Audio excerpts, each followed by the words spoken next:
మీ జాతకం ఎలా ఉంటుందో తెలుసుకోండి. వెంటనే జేకేఆర్ గురుగారి అపాయింట్మెంట్ తీసుకోండి. హలో అండి, నమస్తే. నేను మీ హరిత అక్కల, emotional wellness coach and motivational speaker. Welcome back to Suman TV. మనం చేయబోయే సెషన్స్లో హరిత ఏం చెప్తుంది అని ఎవరికన్నా అనిపించిందంటే మాత్రం let me tell you, guide అనే ఒక లెవెల్ ఉంది. After self love we go for level 2 guide. గైడ్లో ఒక చాప్టర్ ఉంటుంది అండి, and that is called visualisation.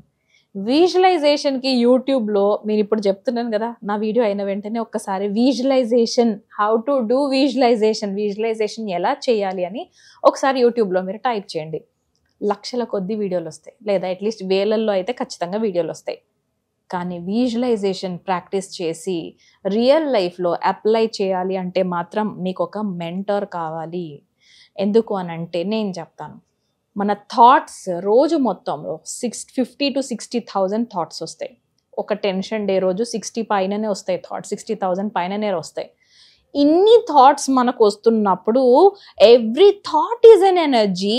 Every thought యూనివర్స్కి వెళ్ళి కనెక్ట్ అవుతోంది, అక్కడి నుంచి మళ్ళీ రిటర్న్ మనకు వస్తుంది. We're giving and receiving. మనం ట్రాన్స్మిట్ చేస్తున్నాము, రిసీవ్ చేస్తున్నాము. ఎవ్రీ ఎలక్ట్రో మ్యాగ్నెటిక్ వేవ్స్ మనకి తెలియకుండానే రాంగ్ విజువలైజేషన్ చేసి అది బయటికి పంపించటం వల్ల తిరిగి మళ్ళీ అదే మన లైఫ్లో వచ్చాక, చూసావా నేను అనుకుంది జరిగింది, నేను చెప్పింది జరిగింది, చూసావా వాళ్ళు నన్ను ఇలా అంటారని నేను చెప్పలేదు, వాళ్ళు అలానే అన్నారు కదా చూసావా అని మనం ప్రూవ్ చేస్తూ ఉంటాం. Most importantly women we are into this category. Yes or no? మరి మనకి ఇప్పుడు తెలుస్తుంది కదా, మన నోటి మీద బ్రహ్మ ఏదో దేవుడు మనకి దాన్ని ఏమంటారు, శక్తిని ఇచ్చాడంట, పవర్ ఇచ్చాడంట. నోటి మాటతోని ఏమన్నా అంటే తదాస్తు దేవతలు తదాస్తు అంటారని. ఈ స్టోరీస్ ఎందుకు చెప్పారు? It's completely related to the science. మనం ఇక్కడ చూడండి, నతన్ ఈ సార్ ఉన్నారు, ఈయన నతన్ సార్, ఓకే, నతన్ షరాన్స్కీ. ఈయన ఎలాంటి పర్సన్ అంటే యాక్చువల్గా అయితే ఇతన్ని కొన్ని సంవత్సరాలు జైల్లో వేసేశారు. యాక్చువల్గా ఆయనకి చెస్ ఇష్టం, అప్లైడ్ మ్యాథమెటిషియన్ అనమాట. ఆయన మ్యాథమెటిక్స్ కూడా బాగా ఇష్టం. ఓకే, ఈయన ఏం చేశారంటే సోవియట్ యూనియన్, ఇజ్రాయెల్ ఒకప్పుడు కొట్లాడుకునే వాళ్ళు కదా మన 1940s and 50s. ఆ టైంలో ఈయనని జైల్లో వేసేసారన్నమాట. దగ్గర 9 years 15 years దాకాను ఆయన జైల్లోనే ఉండిపోయారు. అన్ని ఇయర్స్ వాళ్ళు జైల్లో ఈయన ఉన్నప్పుడు నతన్ షరాన్స్కీ ఏం చేశారో చెప్పనండి. బయటికి వచ్చిన తర్వాత క్రిమినల్ అవ్వలేదు. 15 years నన్ను జైల్లో వేశారు కదా అని అగ్రెసివ్ అవ్వలేదు. నన్ను ఇలా చేసావు కదా, నేను కూడా నిన్ను ఇలానే చేస్తాను అని ఏ లీడర్ పైన ఆయన రివెంజ్ తీర్చుకోలేదు. 15 years ఆయన థాట్స్ని, ఆయన ప్రతి ఆలోచన శక్తిని ఆయన ఎక్కడ ఎంగేజ్ చేశారో తెలుసా అండి? విజువలైజేషన్ మీద. He is a real example for visualisation. కావాలంటే మీరు బ్రౌజ్ చేయొచ్చు నతన్ షరాన్స్కీ. ఈయన ఏం చేశారంటే ఆ 15 yearsలో కూడా, నేను అనుకోవడం 8 to 15 years, నాకు నంబర్ గుర్తులేదు, బట్ స్టిల్ ఆయన విజువలైజేషన్లో ఏం చేశారు, అది ఉన్నది జైలే, 4 గోడల మధ్యలో జైలు అంటే యూ కెన్ ఇమాజిన్ రైట్, ఎలాంటి భయంకరమైన సిచ్యువేషన్లో వాళ్ళు ఉంటారు అనేసి. అది యాక్చువల్గా మనందరికీ పనిష్మెంటే, అవునా? బట్ స్టిల్ ఆయన అన్న హారబుల్ సర్కమ్స్టాన్సెస్లో కూడా అతని ఎనర్జీని ఎంగేజ్ చేసుకున్నారు ఇన్ విజువలైజేషన్. ఆయన విజువలైజేషన్ ఏంటి తెలుసా? అప్పటి చెస్ ఛాంపియన్ అయిన క్యారీ అని ఎవరో ఉన్నారు, ఓకే, ఆయన పైన ఈయన గేమ్ విన్ అవుతున్నట్టు ఇమాజిన్ చేసుకున్నారు. This is called visualisation. అది ఎన్ని గంటలు మనం ఆ ఇమాజినేషన్లో స్పెండ్ చేస్తూ విజువలైజ్ చేస్తూ అదే నిజము అని మన బ్రెయిన్కి, సబ్కాన్షియస్ మైండ్కి అది ఎలా అయినా జరిగి తీరిద్ది అని మనం ఎప్పుడైతే ఇంత టైం స్పెండ్ చేస్తామో, you know what, it will happen in our life. ఇది law of attraction basic principle. ఏంటి అంటే నమ్మాలి. You have to believe in your thoughts. You have to believe that you are eligible. You have to believe that you will get it at any cost. నాకు దక్కి తీరుతుంది అన్న నమ్మకంతోనే visualisation చేశాడు ఆయన. This is a basic principle of law of attraction. ఆయన ఎప్పుడైతే ఇంతలా నమ్మాడో, ఆ చెస్ ఛాంపియన్ నేను విన్ అవుతున్నాడని, చెస్ ఛాంపియన్ పైన గేమ్ విన్ అవుతున్నాడని, చెస్లో నేను విన్ అవుతున్నాను, ఆ ఒపోనెంట్ పైన నేను ఈ మూవ్ వేస్తున్నాను, ఆయన ఆ మూవ్ వేస్తున్నాడు, లాస్ట్కి నేనే విన్ అయ్యాను అని ఆయన ఇమాజినేషన్లో ఎన్ని సంవత్సరాలు, ఎంత ఎనర్జీ విజువలైజేషన్లో స్పెండ్ చేశాడు ఈయన విన్ అయినట్టు.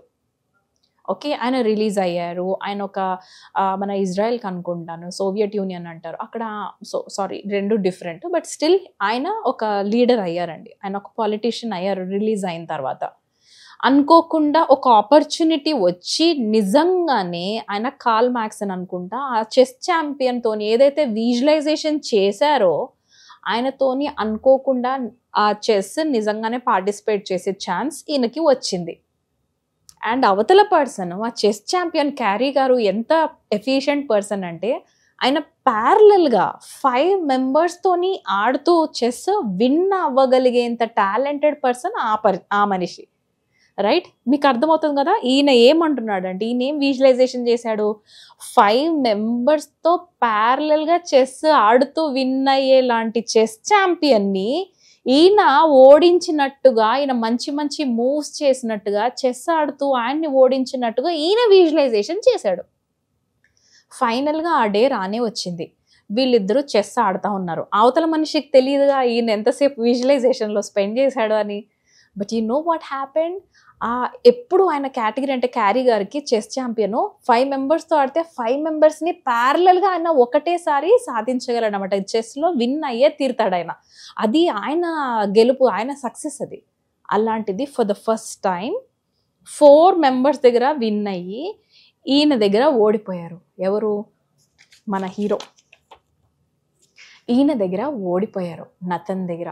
ఎందుకు ఓడిపోయారో తర్వాత వీళ్ళు మాట్లాడుకుంటే అప్పుడు తెలిసింది ఈ నతన్ షరాన్స్కీ ఎన్నో సంవత్సరాలు తన విజువలైజేషన్‌లో క్యారీ పైన విన్ అయిన విజువలైజేషన్ చేశాడు. విన్ అయ్యాడని చేశాడు కాబట్టి విన్ అయ్యాడు. అర్థమైంది కదా నేను ఇక్కడ ఏం చెప్తున్నానో? This is a simple story అని అస్సలు అనుకోవద్దు. ఇది రియల్ స్టోరీ. మీరు కావాలంటే కూడా బ్రౌజ్ చేయొచ్చు. ఇంత ప్రూఫ్స్ తీసుకొని మరీ నేను చెప్తున్నా. This is the power of visualisation. Visualisation చేయాలి అని అంటే మీరు మీతోని ఏం మాట్లాడుకుంటున్నారు అంటే we call it affirmations.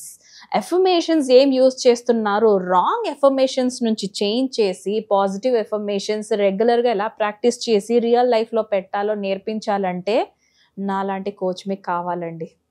Right? ఇది నా మార్కెటింగ్ కాదు, కానీ నాకు అలా మా మెంటర్కి కనెక్ట్ అయినప్పుడు ఓ మై గాడ్, మనం ఇంత పవర్ఫుల్లా? We're much stronger than we think. We're much powerful than we think. మనం చాలా పవర్ఫుల్. కానీ మనం పెరిగిన వాతావరణంలో మన చుట్టుపక్కల ఉన్న వాళ్ళు నీకు ఇది చేతనవ్విద్ది, నీకు ఇది చేత కాదు, నీవు దీనికి పనికి రావు, నువ్వు సన్నగా ఉంటావు, నీకేం చేతనయిద్ది, లేకపోతే నీ ఇంగ్లీష్ ఎప్పుడన్నా చూసుకున్నావా, నువ్వెలా మాట్లాడతావు, ఓ మై గాడ్, వాళ్ళు చెప్పిన జడ్జిమెంట్స్ని, వాళ్ళు చేసిన కామెంట్స్ని, వాళ్ళు చేసిన ఇన్సల్ట్స్ని నేను అని మనం నమ్మటం వల్లనే ఇంపోస్టర్ సిండ్రోమ్ నుంచి మనం ఆపరేట్ చేస్తాం. కాబట్టి మన లైఫ్ అక్కడే ఉండిపోయింది. రైట్? మనందరం కూడా స్ట్రాంగ్ అండి. బట్ ఎస్, దానికి ఒక స్ట్రాంగ్గా మనకి అది ఒక డైరెక్షన్కి తీసుకువెళ్ళి ఒక మెంటర్ కావాల్సిందే. అండ్ ఇంకొకటి, నేను ఇంకా దీనికంటే ఏం చేయలేనా, నా సెల్ఫ్ వర్త్ ఇంకేం లేదా, నేను పొద్దు నుంచి సాయంత్రం దాకా ఇంత వీళ్ళ కోసం చేసినా కూడా నన్ను ఎవరూ రికగ్నైజ్ చేయరా అనుకునే హౌస్ వైఫ్స్ నాకు ఇమ్మీడియట్గా కనెక్ట్ అయిపోండి. రైట్? మీకోసం నేను ఎన్నో లెవెల్స్ క్రియేట్ చేశాను. I have 5 levels with me. ఆ లెవెల్స్ క్రియేట్ చేస్తున్నప్పుడు ఓన్లీ ఐ నో, ఓకే, ఏ పెయిన్కి ఏం చాప్టర్ పెట్టాలి, ఈ పర్టికులర్ థింగ్కి ఈ చాప్టర్లోంచి వాళ్ళకి సొల్యూషన్ రావాలి, ఈ క్వశ్చన్ రాస్తే వాళ్ళలో ఈ టాలెంట్ ఉందని తెలుసుకోవాలి అని. అలా నేను బేసిక్ లెవెల్ క్రియేట్ చేసిందంటే మాత్రం సెల్ఫ్ లవ్. సెల్ఫ్ లవ్ అని పేరు మీరు ఏమన్నా అనుకోండి, అక్కడికి వెళ్ళిన తర్వాత we will dig your strengths and weaknesses. ఇదిగోండి, మీరు చూడాలి అని అనుకుంటే ఇక్కడ చూడొచ్చు. This is our level 1. ఇలా ఒక మాన్యువల్ ఇవ్వటం జరుగుతుంది. ఓకే, ఐఎమ్ అ సోలోప్రీనర్ డిజైనర్ అంటే మనం ఎక్కడికో పరిగెట్టక్కర్లేదు. మనకున్న స్కిల్స్ని ప్రొఫెషనల్గా కన్వర్ట్ చేసుకొని కన్సిస్టెంట్గా వర్క్ చేస్తే డెఫినెట్గా ఇంట్లో కూర్చొని మనం హ్యాపీగా మనీ సంపాదించవచ్చు. ఎక్కడికో పరిగెట్టి ఎక్కడికో వెళ్ళిపోయి చేసేసి ఏమీ చేయక్కర్లా. Be yourself, be kind to yourself, self empathy, self respect, self compassion. దాని ద్వారానే మన ఎనర్జీస్ చేంజ్ చేసుకోవడం ద్వారా ఇంట్లో ఎనర్జీస్ చేంజ్ అవుతూ ఉంటాయి, మన రిలేషన్షిప్స్ కూడా మారుతూ ఉంటాయి. అలా నేను చాలా రీసెర్చ్ చేసి క్రియేట్ చేసిన బేసిక్ లెవెల్ అండి సెల్ఫ్ లవ్ అంటేని. ఇందులో మన స్ట్రెంగ్స్ అండ్ వీక్నెసెస్ మీరు చూడొచ్చు. ఇక్కడ నేను కొన్ని క్వశ్చన్స్ ఉంటాయి అండ్ ఇలా కొన్ని మీకు మీరే రాస్తేని నేను గైడ్ చేస్తూ ఉంటాను. ఇది మీరు రాస్తున్నప్పుడు ఏముంది ఇందులో అనిపిస్తుంది, but trust me when I'm saying this 1 year later మీరు అబ్జర్వ్ చేస్తారు మీరు రాసిన స్ట్రెంగ్స్ అండ్ వీక్నెసెస్, ఆ వీక్నెస్ నుంచి ఎలా స్ట్రెంగ్త్గా మార్చాలి, లేదా ఆ వీక్నెస్ నిజంగా మీదా లేకపోతే మీ చుట్టుపక్కల వాళ్ళు చెప్పటం వల్ల మీరు నాది అని నమ్మటం వల్ల మీకు వచ్చిందా, ఆ గ్రౌండ్ లెవెల్ చెకింగ్ దాకా వెళ్ళి 5 sessions we will finish this. ఇది అయిపోయిన తర్వాత నెక్స్ట్ లెవెల్ వెళ్ళాలంటే వెళ్ళండి, లేకపోతే లేదు, that is up to you.